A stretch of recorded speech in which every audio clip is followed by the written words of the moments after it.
When a light goes on, you call Pete. Yeah. When you're stuck someplace, you call Pete.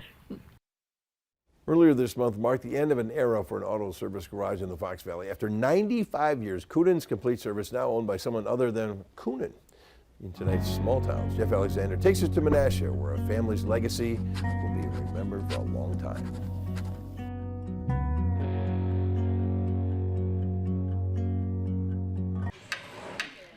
The sights and sounds inside this garage are all Pete Kunin has ever known. It's going to feel really, really strange, you know, because I've been doing it my whole life. Started by his grandfather in 1928, Pete's dad and uncle took over Kunin's Complete Service in 1964. His brother then followed until he passed away 12 years ago, leaving Pete in charge of the longtime family business.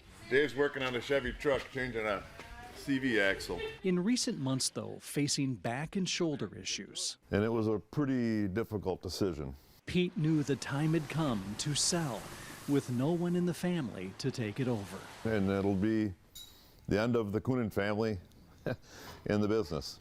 I have not seen him cry as much in the last 3 months as long as I've known him. He is so connected to this community and always went out of his way to make people feel special. It's a trait that runs deep in the Kunin family. They have never wavered, none of them, with the compassion, the honesty that has been provided.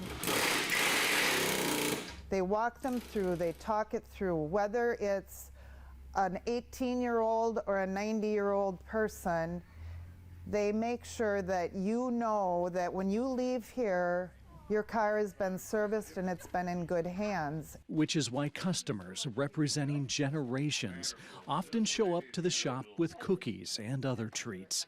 There's a simple reason they've always come back. Because they always take care of you, like other people didn't. That's why you stay.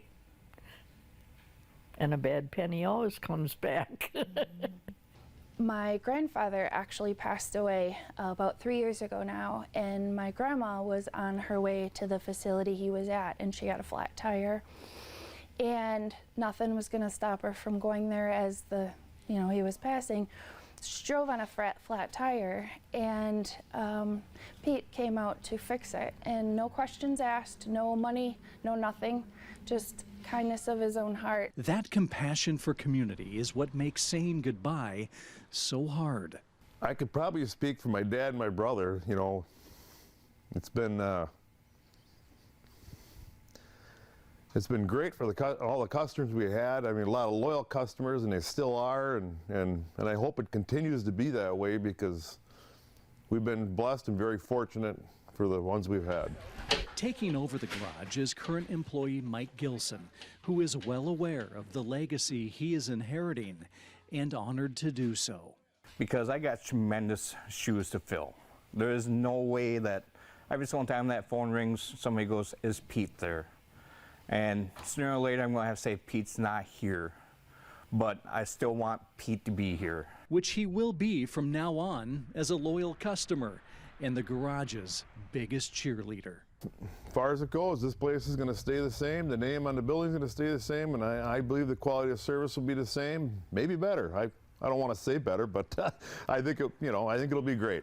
In Menasha with photojournalist Michael Bergman, I'm Jeff Alexander for Small Town.